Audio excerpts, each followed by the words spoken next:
You are live. Great. Awesome. Welcome, everybody. We're just about to start our webinar all on building a strong immune system. Building a titanium immune system is what we're titling it.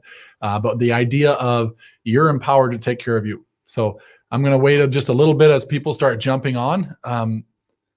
But I tell you what, I'm excited for our guests that we have here tonight. So I feel like we're really blessed there. A few things that I was just paying attention to that I always like to look at is like, why do people succeed versus people fail? And one thing I was learning is they said when somebody has a moment of inspiration or a moment of motivation, we all have those moments like, oh, I just listened to that song. I just heard that sermon. I just had that experience. I just read that book, and you're super pumped. In that moment, what's the difference between the person that has that moment and succeeds and the person that has that moment and then nothing changes? The question that I want to know is, why do some people change their life and other people's don't, or other people won't?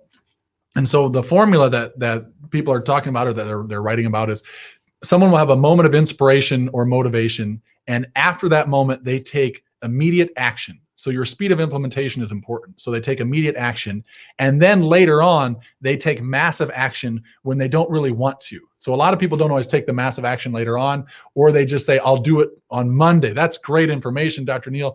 On Monday, well, today happens to be Monday, but on Monday, I'm going to start the diet, or I'm going to start the whatever. I had somebody tell me, when the gym's open, I'm going to start working out. I was like, well, don't wait, because you don't know when that is. Start now, and when they open, just kick it into high gear, take even more massive action. So people that succeed versus fail: inspiration, take action in the moment, and then they take massive action. So what does that mean to you? It's different to engage because we're online. So here's how you can engage. If you're listening, share this video. That's your first action step. And then, so click share, action step number 1. Now, action step number 2, so you're starting to take immediate action, is write in the comments where you're listening from. Are you listening from Sioux Falls, South Dakota? Are you listening from Laverne, Minnesota? Are you listening from Watertown, South Dakota? Just write in the comments where you're listening from.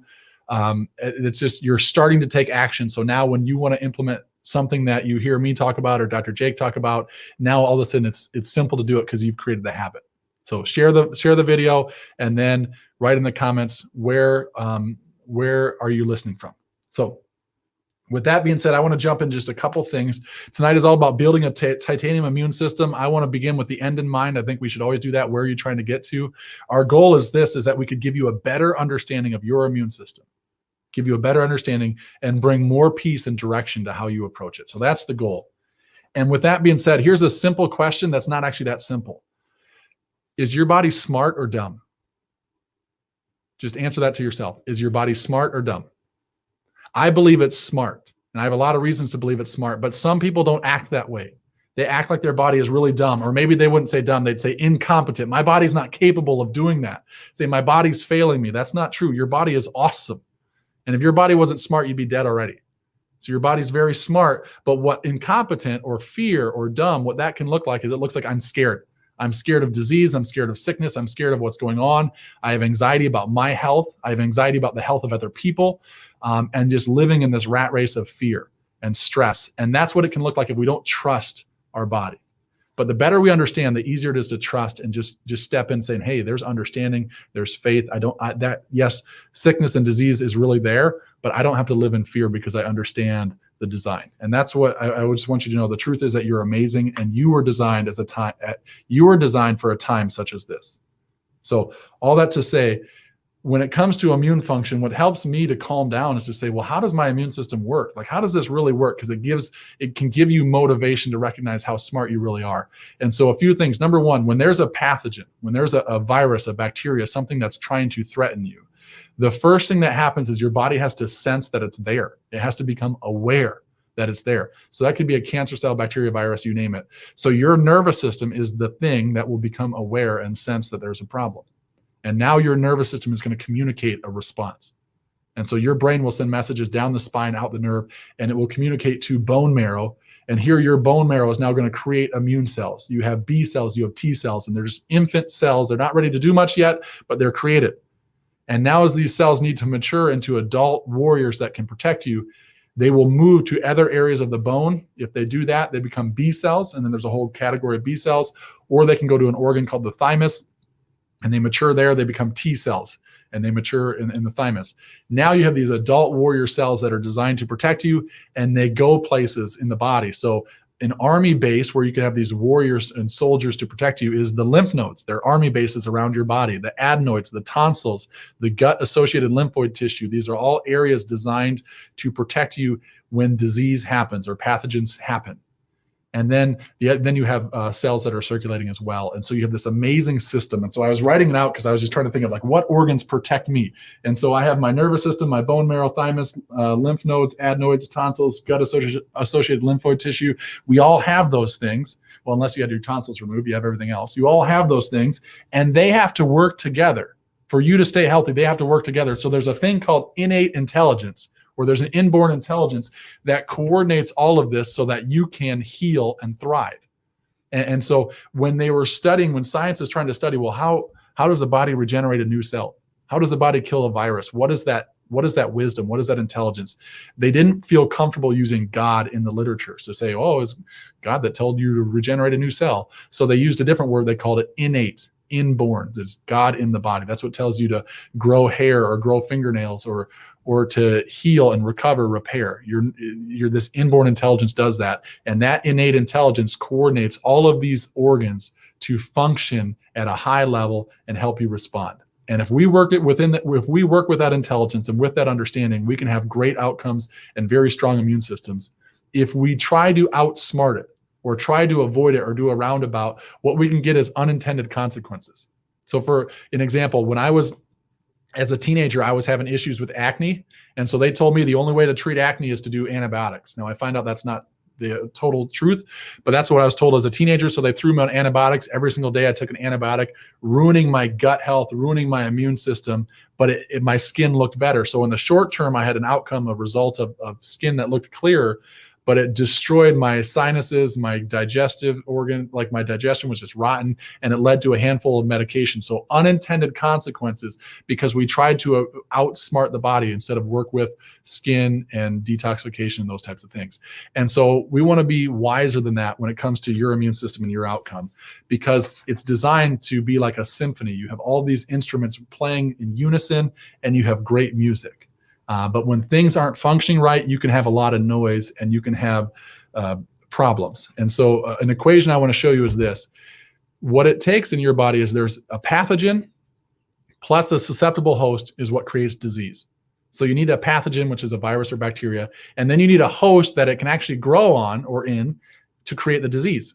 So when I was doing biochemistry, if you wanted to grow something to do an experiment, you'd take a plate of agar, which is like a medium that things can grow on really easily. And then you have to put it in a certain temperature to try to grow E. coli or grow something. And then you run experiments later. Is this gram positive, this gram negative? But you create a susceptible host is what you're doing. Now, my point of me saying that is this. If 100 people get a virus and one person dies, why do 99 people live? The constant is the virus. If they have the same virus, that's a constant. So why does one die and 99 live? It's because the 99 are healthier. They are a less susceptible host.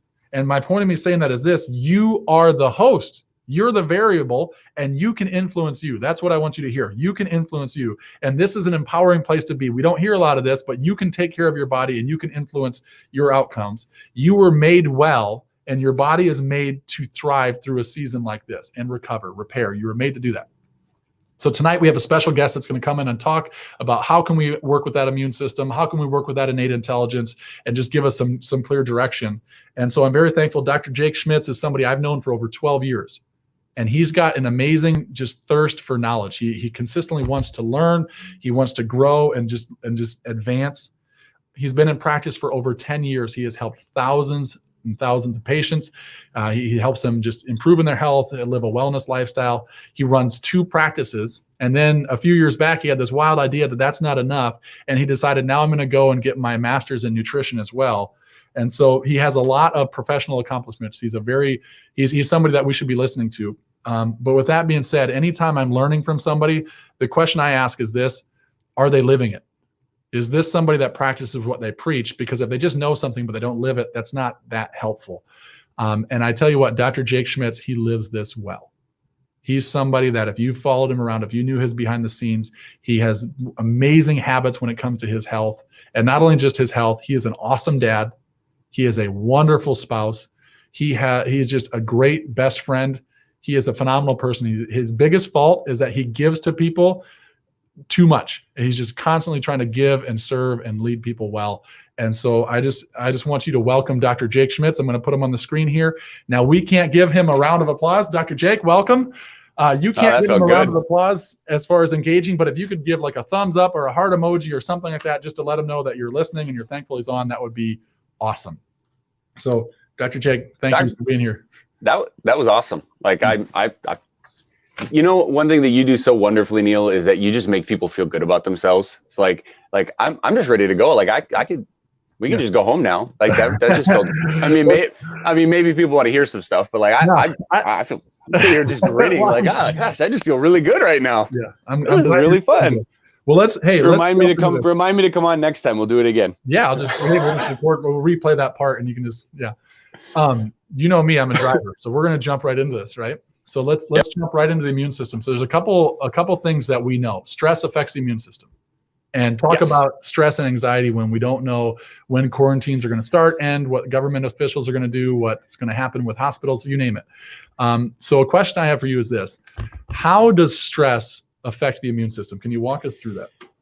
Yeah, there's a couple of different ways that happens. You know, I've wrote some notes. So if you see me looking up over here, peeps, I'm looking at my notes. But stress, of course, we know about the stress hormone cortisol. So cortisol, by design, is meant to drive down our immune system, because if we're stressed, we're supposed to be like fight or flight. We're ready to rock. We're ready to roll, whether we're going to fight something or run away from something. We don't need an immune system in the middle of that. So when you're feeling stressed, if we're talking about this coronavirus thing or whatever, all the craziness that's been happening, that ramps up those stress hormones, which is going to, by default, by design, is going to drive down our immune system. And the sad reality is it's going to make us more susceptible to something like a highly infectious contaminable disease. So I loved your point. Before I go too crazy down that, I thought, excellent point. It comes back to the host, you know, and so that, you know, even when you look at something like this, you know, the coronavirus, and everybody's freaked out about it, there's one thing that almost every single person that has passed away from the coronavirus, there's one thing they all have in common, and they were already sick.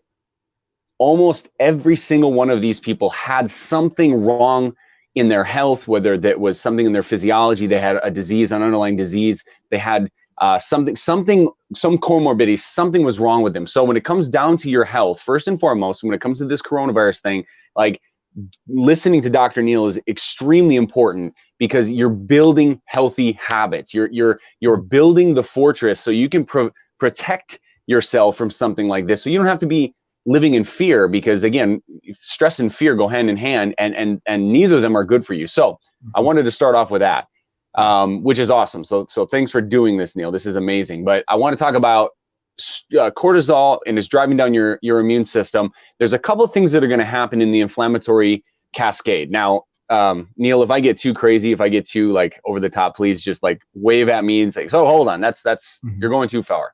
But I wanted to talk about this. So sickness behaviors, we talked about this earlier today, Dr. Neil. So when somebody's feeling depressed or anxious or like moody, or, you know, some of these things like that you would equate to being sick, those are on purpose. And to your point, we are our bodies were incredibly designed with everything that we need to not just survive, but to thrive. And so one of the things when we feel icky like that, you know, when you get sick and you feel icky and you just kind of want to go be by yourself, that's by design. The inflammatory cascade that happens in the body during an infection, from whether a bacteria, virus, pathogen, whatever, that is on purpose to put you in isolation. That's the whole goal of those sickness behaviors, is to keep you from being around other people. So if you're feeling that, that's okay.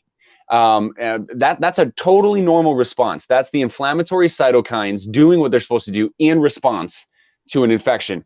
But when you're stressed out, what your body is doing, you're depressing your immune system and making yourself more susceptible to the severe portion of the infection. So that's something to really keep in mind. I know we're going to go down some really helpful things to do right off the bat. Just focus on your breathing.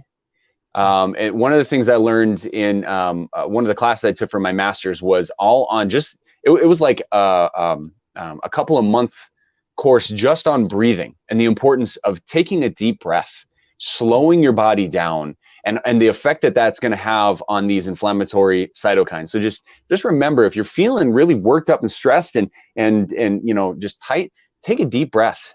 Start saying some gratitudes, be grateful, and that's going to immediately, it's going to change your physiology. So very important first step. How does stress affect your immune system? It depresses it, and it drives it down to dangerous levels. Right, because if you're running from a lion, you don't have to worry about fighting the flu, right? You have to worry about bleeding out. Yeah, not getting eaten. That's the innate response. And then now we have that constant feeling of running from a lion because we're watching the news, right? Consistently. That's true. Yeah. So, okay. Yeah. So now here's the thing though. What are signs? Like some people say, I'm not stressed. Have you ever had that? You ask your wife, like, are you mad at me? No. Like ask somebody, are you? No. Stressed? Oh no, I'm not stressed. And you can see them, like you can just see like their veins bulging out of their head. It's like, oh, I'm not stressed. Yeah. What are signs that we can objectively look at ourselves and say, hey, maybe I'm a little bit more stressed than I thought? That's a great question. And a lot of these are going to be personal. So for every single person, you're going to have a little bit different take on this. So one of the big things to pay attention to when you're stressed is that, when you're in that fight or flight or in that fear mode, you got to pay careful attention to some of the simple decisions that you make, because you're going to be hijacking your prefrontal cortex. And so you're not going to be making, like if you're normally, I try to find a way to say this, Dr. Neal, but if you're normally a person who's very calm and you make great decisions and you like to think things through, and you're not doing that, like if you're making hasty decisions, you're not thinking things through, that's a sign that you're stressed. And that's something to really to key in on. And so everybody's a little bit different. It's hard to say, well, this is the one thing that stress is affecting me because of this. One of the easiest ones, and one of the first things you'll notice is that you're just acting a little different. And you may not notice it, Dr. Neal, but I bet Bree will. Yeah. your spouse will notice, and they might be saying, hey, is everything okay? And so that's something to really key in. Just pay attention to the people around you as well. Like, is everything going on? If you're consistently hearing somebody say, hey, is everything okay? You might want to take a step back and go, is it okay? And really just take a look. But then on top of it, then you can get the whole cascade with your immune system. And if I'm stressed, well, you might have the sniffles, you might have chills or aches, your body just hurts. That's a big one. And again, that's a completely normal response. That's your body trying to say, hey, slow down. You need to be aware of what's happening around you. Something's not right. Yeah, I think so many times, isn't it true, we want to deny that we're having stress, and it's okay to just identify the season. It's like, hey, I'm overwhelmed, and different people will see it different. We'll see the digestive issues, we'll see mood swings, poor sleep, fatigue, and even certain people see hair loss with it. But yeah, I mean, it's just, I think sometimes it's freedom, just naming the season, isn't it? Like, yeah, I'm a little bit overwhelmed, and I need a little extra. Yeah, no, I mean, and that's, I think part of it too is being adults. And if we're health minded, health conscious, this is one of the things that we neglect is our mental health. And I think part of it too, you hit that nail on the head when you're talking about, the sleeping and the fatigue and all these things that they're not normal and part of it too, for me personally, I find if I'm really stressed, I end up, instead of, 1 or 2 cups of coffee, it's 3 or 4, 5 or 6 cups of coffee. And being able to be aware of that, like, okay, I know this is season, I know I got to get through it, but I know there's a problem here, and so that's where we have to be aware of what's going on with ourselves, and then keying in on people who we trust in our counsel to tell us, hey, there's something wrong with you. We got to be keyed in here. Yeah, if we never identify the interference, it's like, how do we remove it? Right? You can't. So, yeah. So how can we, a question that I know we were asking as a team, how can we have stress and a strong immune system? Because you can't avoid it all. So what do we do as people to still stay strong and well through this? Because there is this uncertainty of like, when do things end? When do things change? Yeah. So how do we thrive with that? One thing that I think that you, Dr. Neal, are a master at is habits. And it's, I think I'll answer this a couple different ways, but first and foremost is having super healthy habits. Like you can be stressed and be healthy as long as your habits are those of a healthy person. So like where people get into trouble is if we kind of live on the line, if you know what I mean? Like we do some, like I might work out occasionally, but then I eat out a lot. Or I might eat healthy, but then I don't ever work out and my mindset's garbage. I have no peace in my life, whatever. And so for those people that you kind of live on the line, what ends up happening is when stress shows up in abundance, like we've had, like, you know, a lot of people are out of work. Kids are at home. And for some people, the kids are home.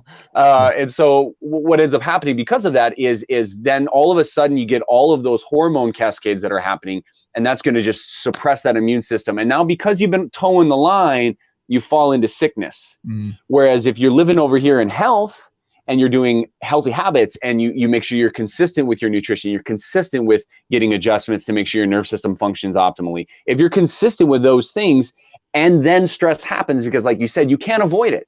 Like there's no frame of reality where we're going to be able to avoid this virus. Like if we're talking strictly in what's happening currently, there's no way around it. There's no way to avoid it. The only way around is through.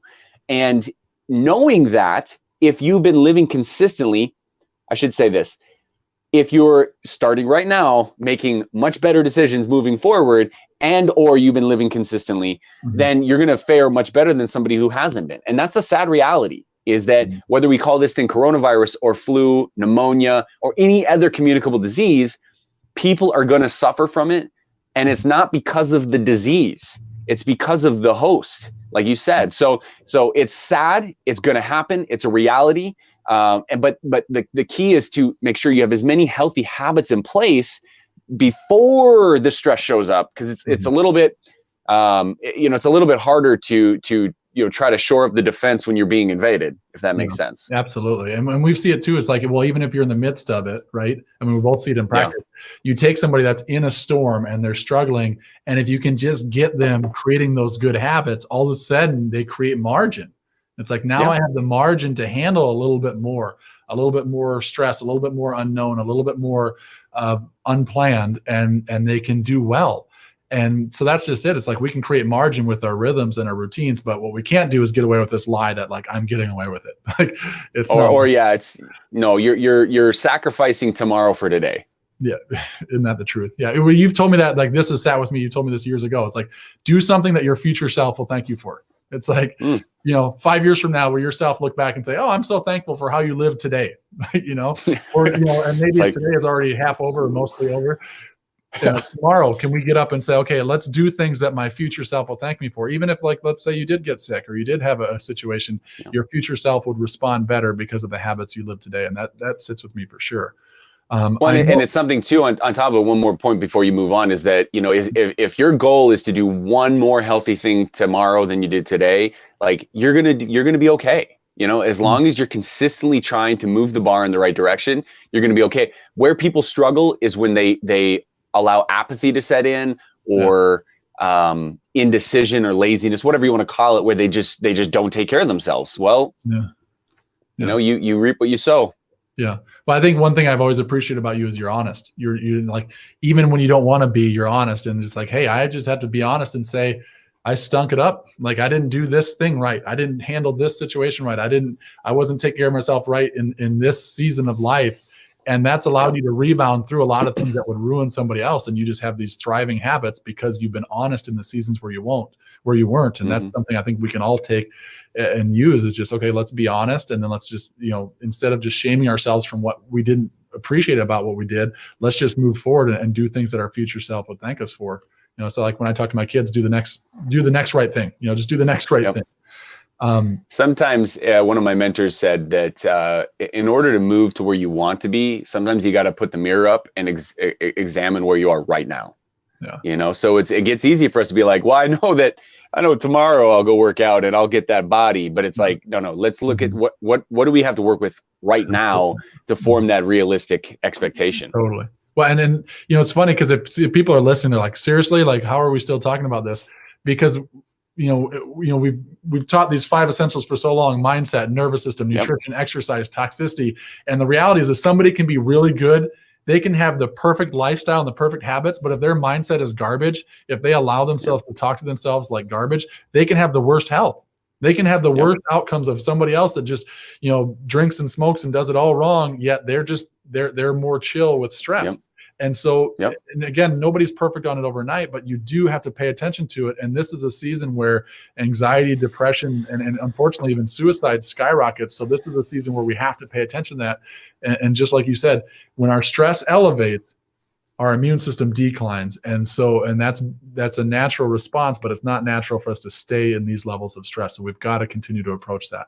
There was a study. I know you want to move on, but I want to confirm what you just said. There was a study I read a couple of months ago that showed that how we think of the problem is more important than the problem itself. Yeah. So key in on that. Your health, how you think of the coronavirus affecting you was worse for you or potentially better for you than the virus itself. Yeah. Very important to understand. Well, yeah, and then like even as a team, we were talking about just like how do we start feeling peace with all these transitions? Because nobody's living, like none of us here are living normal. Nobody listening, your life is normal, what your normal was. But this idea of let's go back to normal, there's no going back. If we always want this nostalgic going back, let's move forward into a better life. Let's not go back into disease, to sickness, to overweight, to fatigue, to depressed. Let's not go back into that. Let's move forward into thriving, to healthy, to well. Like, let's move forward into that. And it's not common for this season to be so abrupt and so massive worldwide, but it is common to have major changes in how we do life. So for example, as soon as the internet came on, multiple businesses went out of business in a relatively short period of time because they didn't adapt. Right? There's just been so many times in human history where there's a change or a shift, and we either adapt and we have this mindset of growth and opportunity and adapt moving forward, or if we have this fixed mindset where it's got to be how it always was, those people, they become obsolete as far as a company or a business. But if it's somebody with their health, they become angry and bitter and upset, and they're just, that the person where every time you talk to them, it's miserable. It's like, oh, beautiful day out, and like, it's too humid. It's like, it's like, oh, isn't that great? It's raining. It's going to green up. Oh, it's too wet. Like there's just always something wrong, because if we stay fixed in just our thought process and we don't have this growth mentality, we're going to struggle, and we're going to be that person that's tough to be around. But also, it's like, if you're tough to be around, or if somebody's tough to be around, just imagine what they're doing internally, because most of us are way worse on ourselves than we are other people. So yeah, I'm glad you touched on that. But now when we talk through nutrition and we transition, because that's what people, so many people are interested in that, and they're at home, they have more time to focus on this. A lot of people do, not everybody, but how can we look at nutrition? How does nutrition specifically affect the immune function or the immune system? In so many ways. I'm going to resist the urge to get like super nerdy here, because I want to, but I won't. I'm going to kind of just keep the surface level. With the when it comes to the immune system, there's a couple of different things to keep in mind. You had mentioned T cells. Well, the T cells can differentiate. You've got different layers to that depending on what the body needs. And I talked about the inflammatory cascade. Well, that's a specific function of the T cells. That's a Th1 immune response. Th2 immune response is mainly allergies. Th3 is regulation. And then I don't even know, there's up to like 20, I think, something. It's incredible how differentiated our immune system can be depending on what's attacking it. But the things to key in on are, and I'm going to keep this focus specifically as it relates to like a viral infection or some kind of an infection, and how can we maybe protect against that. If a person has really, really bad allergies, this isn't necessarily the advice I would give them, because really bad allergies is a really big spike in a Th2 response. And so we wouldn't want to spike that, because that would be counterintuitive. So as it pertains to like a virus, for example, I'm going to focus mainly on the Th1 response, and that's the inflammatory cascade. Inflammation is a good thing, right? And so over-inflamed states, that's a bad thing, right? Because that leads to every single disease. However, we have to have inflammation, albeit temporary, so that our body can overwhelm and defeat the invader. So I always want to say this. Everyone's like, oh, we got to drive the immune system, or we got to drive the inflammation down. It's not exactly right. We want to let some inflammation occur, because that's how the body is going to overcome the invaders. So what I want to talk about a little bit, I'm going to kind of cover this from a couple different perspectives. Some of the foods you really want to eat a lot of are, and with all of this stuff, you can just look it up. It's so easy to just use the Google machine and type these in. Sulfur-containing foods. So the two most common ones that everyone knows, garlic and onions, right? Sulfur-containing foods are incredibly powerful foods. Now, I'm talking foods that can affect your immune system, right? So you can get garlic in a supplement if you want, but you could just add garlic, ginger, and onion, add them to your foods, right? And so very important, because those will mediate some of the inflammatory cascade, that Th1 response. They'll kind of bring that down. Another potent one that probably everyone knows by this time is turmeric. And then the concentrated form of that inside of the turmeric is curcumin. So we all know that, right? Everybody knows that. There have been more studies. Let me say it this way.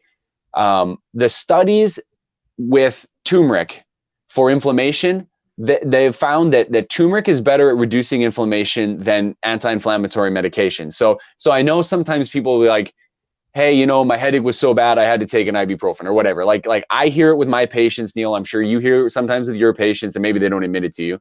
You know, and it's like, you know, you don't want to beat somebody up over that, because that's been ingrained in our heads since we were young. If you have an ache, take a pill, or ill to a pill. But understanding what foods can have the same effect, you wouldn't need to put drugs into your system if you knew the foods where those drugs originated from. So for Th1 response, like I said, you got turmeric, garlic, ginger.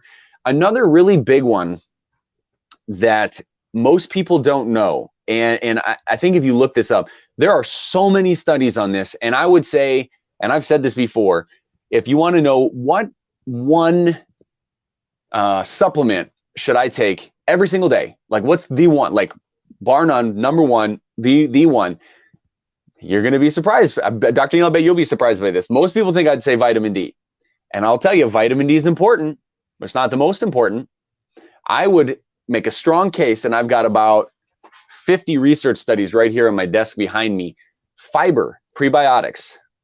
And so I'm going to talk a little bit about this. I know, Dr. Neil, you've got a supplement, Pure Path Fiber, that you have that is, I looked it up. It looks really, really good. But prebiotics. So prebiotics is the food for the probiotics. I don't want to confuse the two. Those two separate things. The probiotic is the bacteria in your gut. The prebiotic is the food for the bacteria in your gut. And that's what causes that bacteria to thrive. And what we're finding in studies, and there's thousands of studies on prebiotics, probiotics, the combination of how it affects your immune system. But what they're finding is that a lot of our immune system is generated based upon the bacteria in our gut.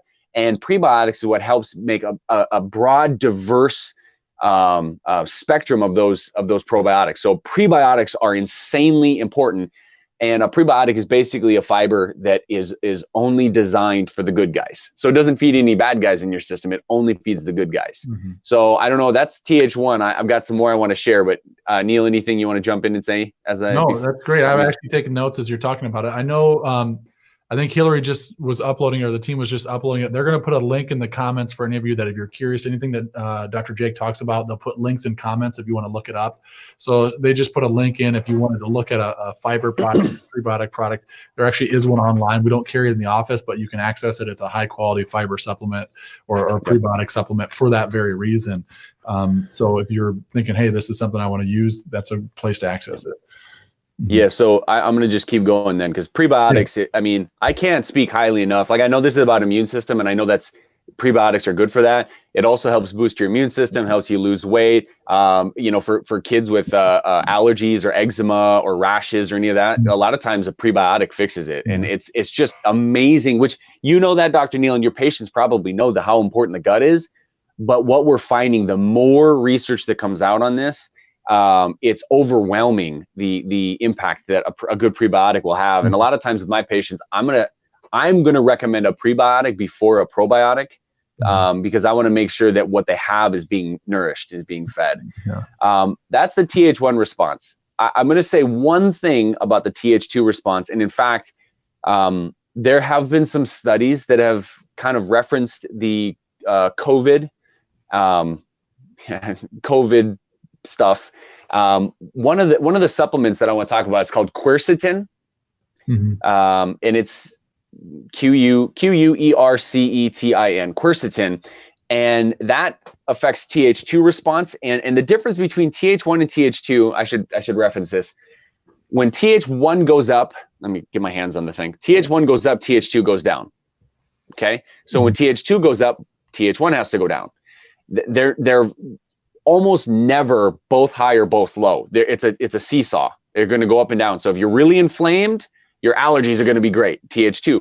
But if your allergies are crazy, you're going to be less inflamed. So it's kind of the way that works. So quercetin has an impact. It lowers the Th1 response, and so it really helps that way. That's all I wanted to say about that one supplement, quercetin. It's a really important one. I take it every single day. That's a fact. That's one of my staples. But let's see. I think ML Maximize Living has Max Living has a product. It's your vitamin C, and it has quercetin in it. So correct. Yeah, that was something I was through this whole season. Our family has. Yep. For that reason. It's just so, and yep. I think the team will put that on the banner too. But yeah, the vitamin C with it, the quercetin is key because monitoring our inflammatory responses and our Th responses. And what they found, I've seen studies that show vitamin C, quercetin, and zinc, which I'm going to talk about, minerals in a little bit. That has been shown to be really good at combating the coronavirus specifically. So that's something to keep in mind. I'm going to talk about minerals here in a little bit, but lastly, Th3 response. I told you Th1 and Th2 are like this. Th3 is the regulator. So imagine essentially Th3 can bring both of them. If Th1 is too high, Th3 can bring it down. And what it tries to do is create balance between the two. So you won't have one high and one low, or vice versa. You'll have balance. So it'll be balanced the way that it's supposed to be. Your immune system is supposed to be in balance. The times you get worried is when it's out of balance. So things that affect and increase Th3, which by the way, those are also known as the T regulatory cells because it regulates Th1 and Th2. Surprise, surprise, prebiotics. I already talked about that. So prebiotics not only drive down Th1, but they also increase Th3 so you can regulate your immune system, which is important. And that's a whole nother talk on the short chain fatty acids that are produced by the bacteria, and fascinating stuff, but I don't have time for that tonight. The other one, which everybody knows, is vitamin D. So vitamin D3, that is that boosts the Th3 response, which again is going to help not just bring down Th1, but it's going to help balance it. And then also we know this, Dr. Neil, vitamin D is essential for almost every single hormone in your body. So, somebody who says, well, I have low testosterone, that's a vitamin D problem. And not always, but generally. I have low estrogen. Well, how's your vitamin D? I don't have enough thyroid hormone. How's your vitamin D? That needs to be like one of the first things we think about. And again, vitamin D is an easy one. You can take every single day. Those of us that live up north, you're a little bit farther south than I am. But for those of us that live up north, like we have barely seen the sun in the last 9 months. So we're all massively deficient. Surprise, surprise, when the flu or corona or all this crap comes around, guess what? It's when we've been stuck inside and we haven't had any sun. Vitamin D levels go down, our immune system gets out of balance, and now we're susceptible. The host is susceptible to attack. So as far as foods go, the biggest thing there, I've already told you about the sulfur-containing foods, colorful fruits and vegetables. If you just try to make your plate super colorful, extremely important. That's something that my son always likes to point out when we're eating. We had my wife made chicken detox soup last night. So we try to put as much color in there as possible. So that's where you can put garlic, and I can't remember exactly, carrots, and so what did she have? Garlic, carrot. We try to have one color from everything on the rainbow, because again, the more colors you have, the more vibrant that is. That's polyphenols, which again are essential that's like your vitamin C's and whatnot. It's essential for your immune system. So that's a good place for me to take a breath and drink some water, and you can jump in and say something to Dr. Neil. Yeah, just a question that we're getting is talking about prebiotic versus probiotic foods. Yep. As in, or even foods that would help support prebiotics. So prebiotic foods you're going to be looking at are any kind of fiber. Let me back this up. fiber is not a prebiotic. It does not necessarily equal a prebiotic, but a prebiotic is a fiber. A prebiotic is a very specific fiber that is only generated to help support the good bacteria. Fiber, like all kinds of fiber, like anything you might get from like a vegetable, for example, like the green leafy vegetables have lots of fiber in them. You know, a lot of like flax meal has fiber in it. The hard part, like blueberries have lots of fiber, raspberries have fiber, but that will feed anything in your gut, whether it's good, bad, or indifferent. It feeds it all. A prebiotic is specifically designed. So those are typically like, you take a food like a Jerusalem artichoke, which we're not really getting a lot of that in our normal diet. And they will, like in a lab, a supplement company typically will take that and they'll make it into a powder form that you can just add to, you know, to your smoothies, to your protein. But that you can eat probiotic foods. Those are great. Probiotic foods are awesome. You know, like your sauerkrauts and your kimchis and whatnot. Those are good. Nothing wrong with those. In fact, those are great for just overall gut health. But if you want to be specific, I always tell people you want to take a prebiotic, like a very specific prebiotic, because it's got, like, if you look at the Pure Path one that I think the link is posted, I think there's 3 or 4 different prebiotics that are in there. You got a fructooligosaccharide, a galactooligosaccharide. You got a couple of different ones that are designed for specific probiotic in our gut, whether we're talking lactobacillus, bifidobacterium, which do different things for our metabolism and our immune system. So hopefully that cleared that up. If not, we can circle back to this at the end. And I haven't mentioned this yet, but like, if you have questions, Dr. Jake and I are going to go through things. You can ask your questions at any time, and we're going to just go through any questions people have that pertain to the whole group at the end of this too. So, no, that's great. So we kind of talk through nutrition and immune function. I guess a question that I have too is like, there's nutrition that we do that's helpful for the body. So yeah, I mean, you take your vitamin Ds, you do your colorful fruits and vegetables, but there's also things that interfere, right? And so, you know, you've worked with so many different people. What would you say is one of the biggest things that will cause interference to patients in their immune system? I want to give the easy answer, sugar. I mean, that's clearly the easiest answer. Any kind of sugary anything, whether we're talking a simple carb, you know, or, you know, sodas or treats, sugar, right? Like we all know sugar is going to suppress the immune system. Like that's a fact. But then there's more than that though. I mean, toxins will do the same thing. You know, if you cook with like Teflons, different plastic products, like there's lots of things that can suppress your immune system. And even just being toxic, for example, like if you're a person that maybe you're doing great now, but like in your past, you were somebody who, you know, maybe you had a lot of mercury fillings in your mouth, or maybe you you didn't have the best lifestyle and you need to get rid of that. Your liver stores a lot of that garbage. Like, can some of the stuff get excreted? Sure. But your liver is going to hold on to a lot of those toxins. And why that's important is that enzymes that you'd be using other places in your body, like glutathione, for example, glutathione is a very important antioxidant, where you could be using that to defend yourself and your immune system. Now you have to use that glutathione peroxidase to start breaking down toxins. So sugar is, I would say sugar's number one. If you can cut out the sugar, awesome. I mean, you at least limit what you're taking in. I know you can do like a hard and fast, no more than 10 grams of sugar or carbohydrates a day. Like that's extreme, but I mean, during times of stress like this, that's a good idea. Limit your sugar.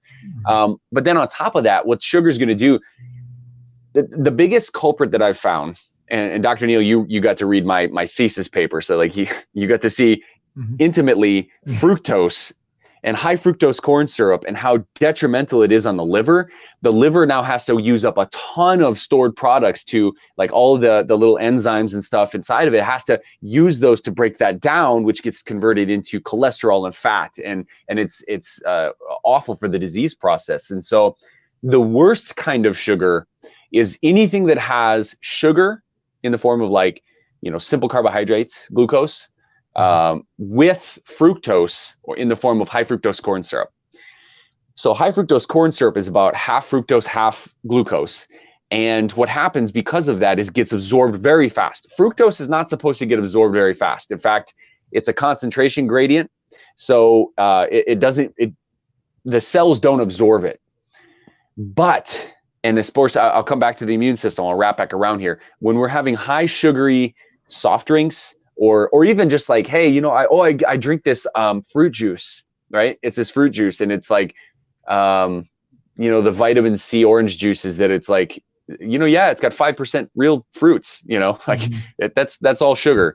But those high fructose corn syrup, that right there is going to suppress. It's going to make your liver have to work overtime. You're going to be wasting a lot of your good antioxidants just to break down the garbage, that fructose and the sugars, and that's going to be suppressing your immune system more than anything.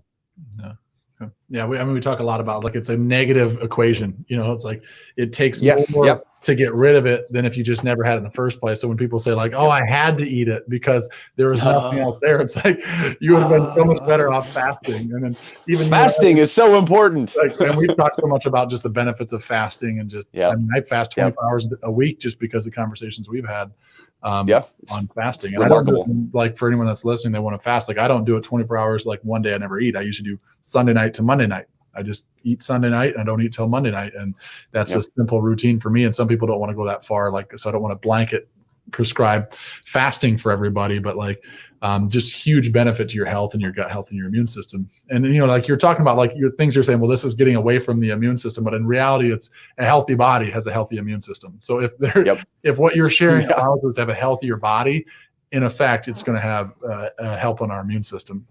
So anything else that you want to touch on? Like, you know, we talk about your fiber, your D3, vitamin C. Anything else that you want to touch on? Yes.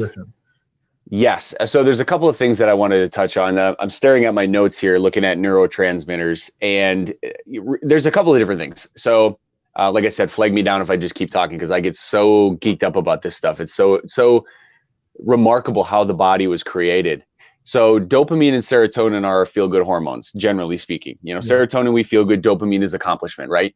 Well, those require a couple of things to function properly.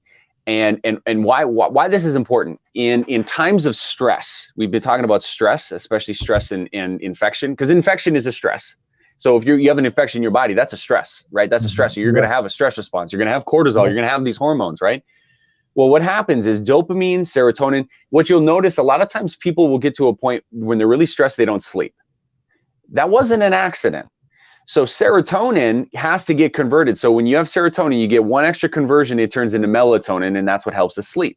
But what happens though when we're stressed, so I don't have a I wish I had a whiteboard, I could draw this for you. But if you can imagine, you start off with an amino acid, and it goes through a cascade before it gets converted to serotonin.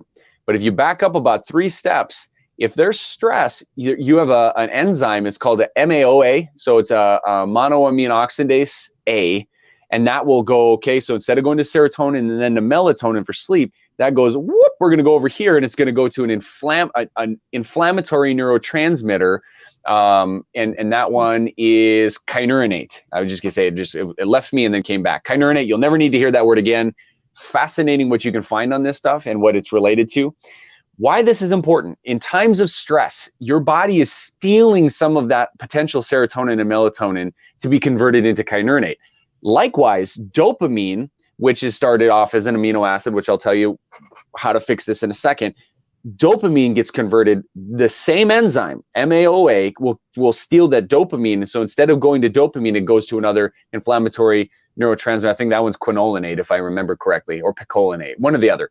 And so those are used elsewhere in the body, and that's mainly for brain inflammation because of the stress that's impacting us. So in times of stress, it's extremely important to increase your amino acids. What are your amino acids? That's what you get from your protein.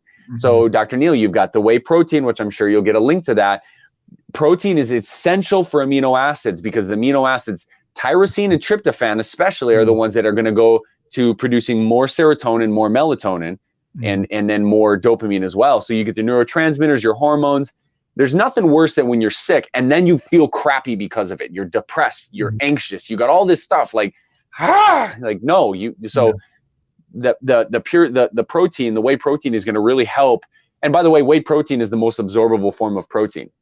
They've done studies on this. It's like there's not even close after that. Like I think the next highest form of absorbable protein is I believe, is a soy protein, and that's like 60 something percent absorbable, where whey protein is almost 100% absorbable. So incredibly beneficial there.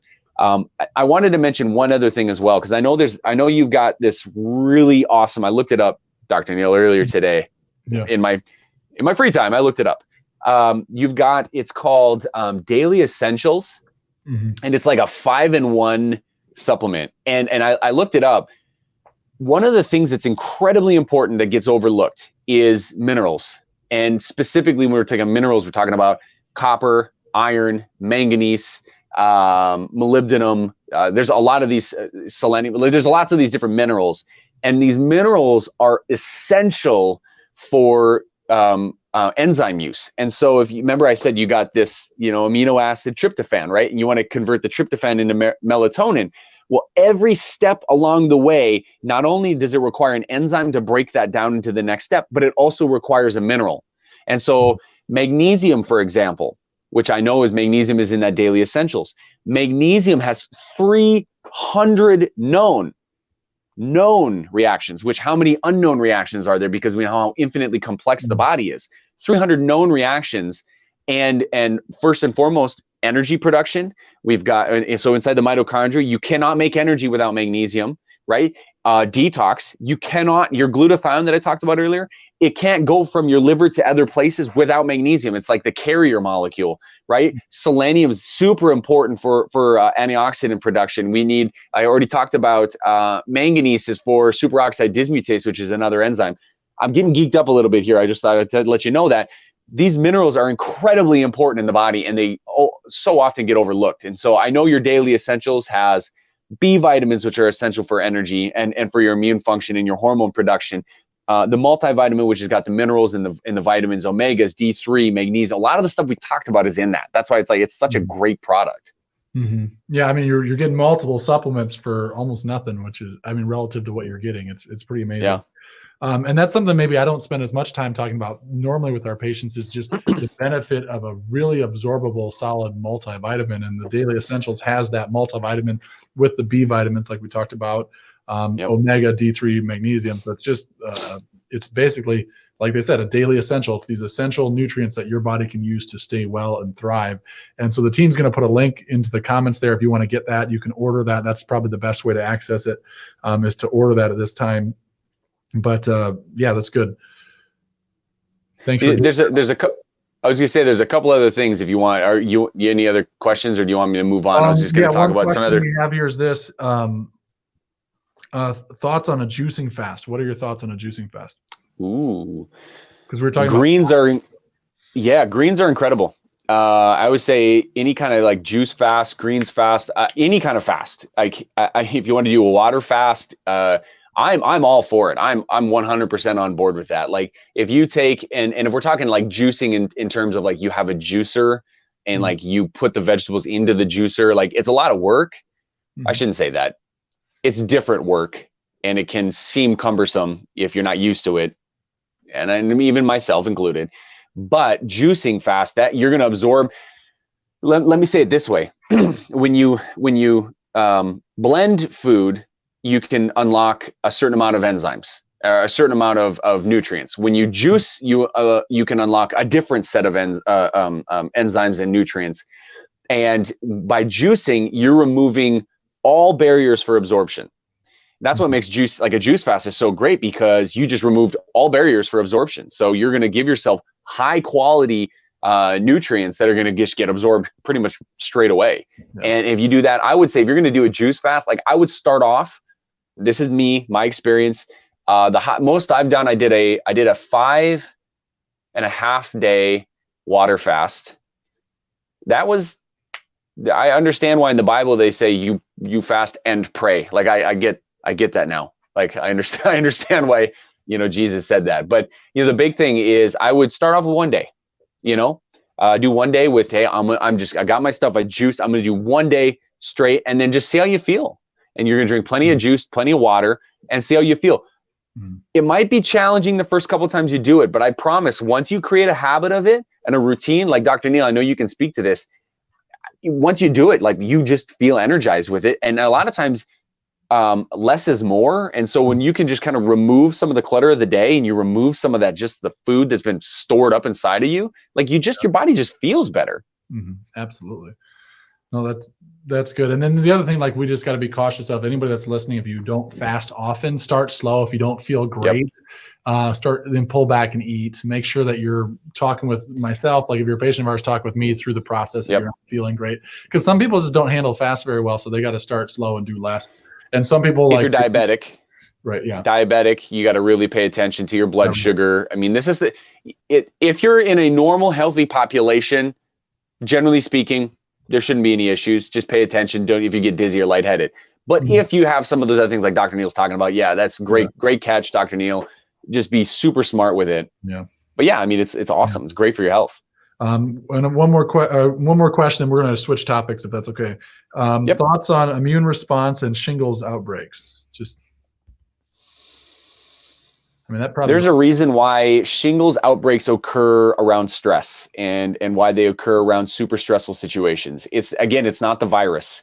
Not to say that you could be that's a tough one. We had some super stressful stuff happen in my family last year. It was around this time last year, actually. I think it was in May, if memory serves. Anyway, my wife ended up with shingles because of it. And it wasn't because we weren't doing healthy things. It was just like the right situation, incredibly stressful thing happened. And then boom, there it was. And so, that's something that yes, it's important to be healthy and have healthy habits. But sometimes, man, you just get hit in the face with it and you weren't prepared, even if you were prepared. And so being able to be aware of that. Now, if it happens and when it happens, so when that happened with my wife, we were like, all right, well, what do we got to do right now? So clearly that's a red alert. There's a problem. And so we went into DEFCON 5 and we found different herbal remedies, different salves. There's things that you can do, we can maybe communicate if that's a specific question for somebody, Dr. Neal, like I can maybe one-on-one with that. But like the big thing is really get focused in on your stress. Yeah. And then your immune function and cut sugar in Really, reality. And then there's some things to mitigate the infection, but really manage your environment as best you can. And then absolutely, you identify it. It's like, well, okay, you notice that situation with Michaela and it's like you identify it, but you have to, that season has to be passing as you're healing as well, recognizing here's the root cause. How do we allow that season to pass and we heal through that as well as the shingles outbreak? So, okay, well, I want to jump into a couple things because, a lot of people, they hear so much about somebody that they're having, let's say they're doing natural treatments to help with cancer care or whatever, obviously wanting to boost immune function. And they're saying, okay, temperature and immune system are directly connected or there's a huge connection there. What would you say? How does temperature affect the immune system? Well, first and foremost, the reason why our body will create a fever is to kill the virus. It's kind of like our first line of defense. Fevers are incredible. Viruses and bacteria cannot survive high temperatures.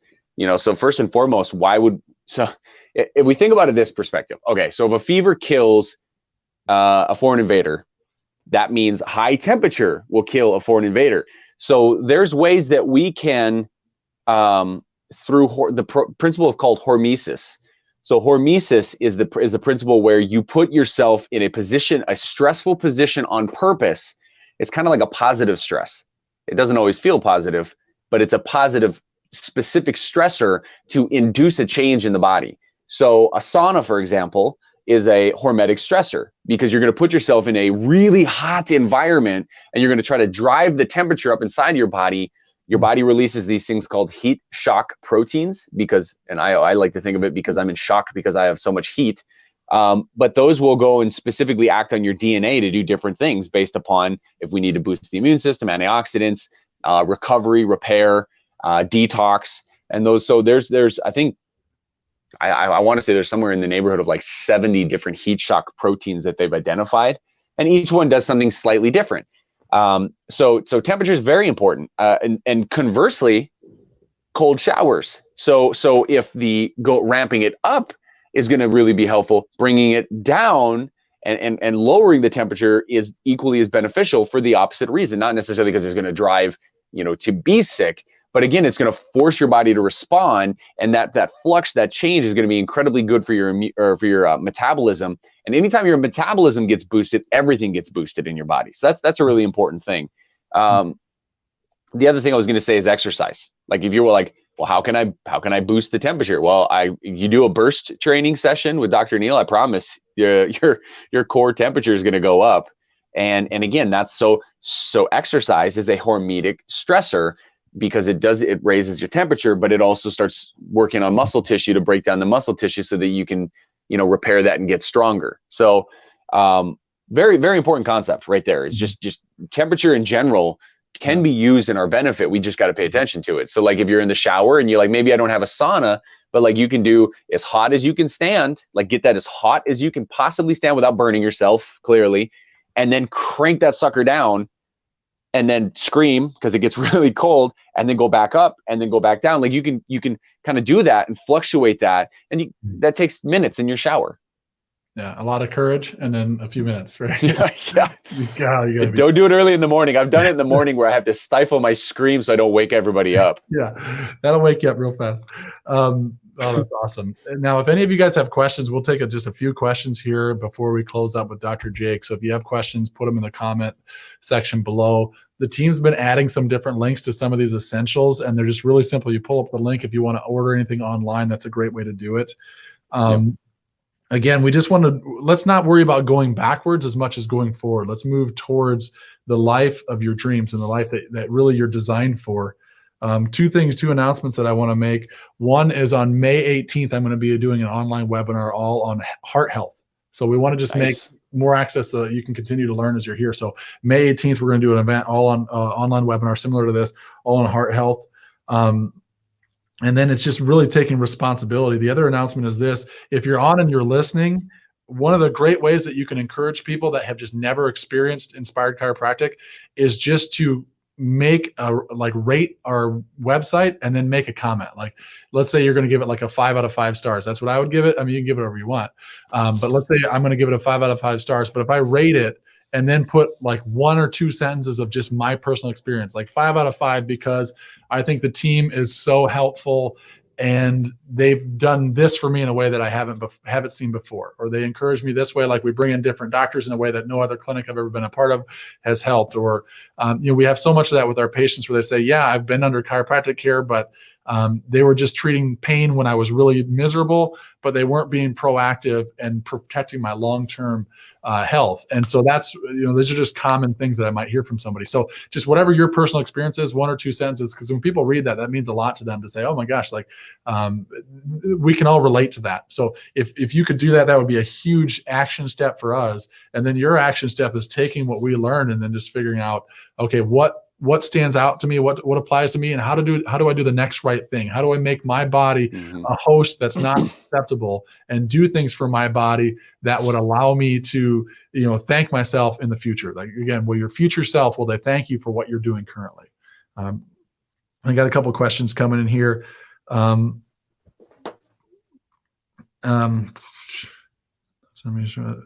What are your thoughts on health and endurance athletes? That might be a little bit more specific, but if you can briefly hit on that one. So you can be healthy and be an endurance athlete. You just got to be really, really, I mean, a friend of mine who's like a ultra triathloner, Dr. Neil, you know who I'm referring to. Yeah, Greg.